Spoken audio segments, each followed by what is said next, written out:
Motivate the world के मौजूद सामाईन अस्सलामु अलैकुम। नाज़रीन मोहतरम, दुनिया में मसाइल हर एक के साथ होते हैं। इनमें से बाज़ लोग मसाइल का मुकाबला नहीं कर पाते और अपनी ज़िंदगी को ही अपने हाथों से ख़त्म कर लेते हैं। सब जानते हैं कि खुदकुशी इस्लाम में हराम है। खुदकुशी करने वालों की ज़हनी सेहत मुतासिर होती है, यानी जो लोग ज़हनी तौर पर बीमार होते हैं वही ऐसे हराम काम करते हैं। इस वक्त दुनिया में हर साल 8 से 10 लाख लोग खुदकुशी करते हैं। Human rights commission of Pakistan की एक रिपोर्ट के मुताबिक पाकिस्तान में 2018 में 1338 लोगों ने अपनी ज़िंदगी अपने हाथों से ख़त्म की, जिनमें 786 मर्द और 552 ख़वातीन हैं। और इसकी सबसे बड़ी वजह जो सामने आती है वो है डिप्रेशन और मायूसी। खुदकुशी करने वाला आसानी से इसका इर्तिकाब नहीं करता, बल्कि वो शदीद तकलीफ में मुब्तला होता है।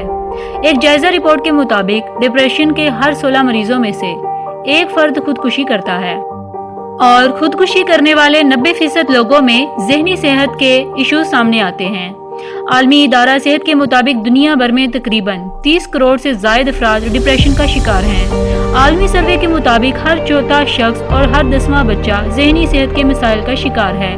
पाकिस्तान के सबसे बड़े शहर कराची में 50 लाख से ज़ायद अफराद नफसियाती मसाइल का सामना कर रहे हैं।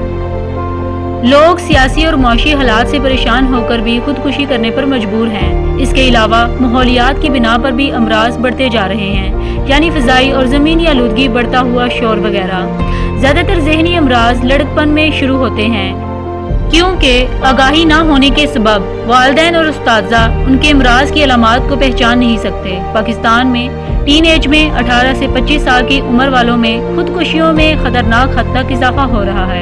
असाबी तनाव ख़त्म करने और सुकून आवर अद्वियात का इस्तेमाल भी खुदकुशी का सबब होता है।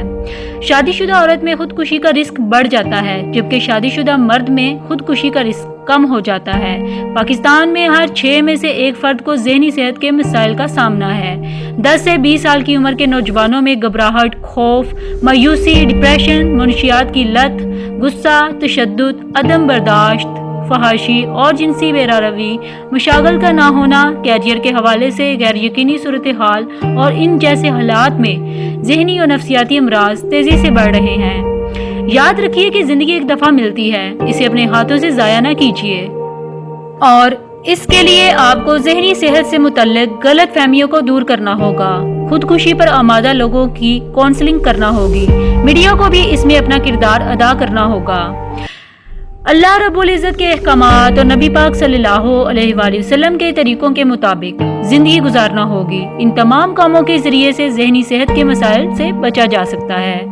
हमें चाहिए कि हम खुद भी इन असबाब से दूर रहें जो ज़हनी सेहत के मसाइल से दोचार करते हैं, और माशरे के दीगर लोगों को भी इससे बचने का शऊर फराहम करें। उम्मीद करती हूँ आपको मेरी ये वीडियो पसंद आई होगी। मेरी मज़ीद वीडियो के लिए मेरा चैनल ज़रूर सब्सक्राइब कीजिएगा। बहुत शुक्रिया।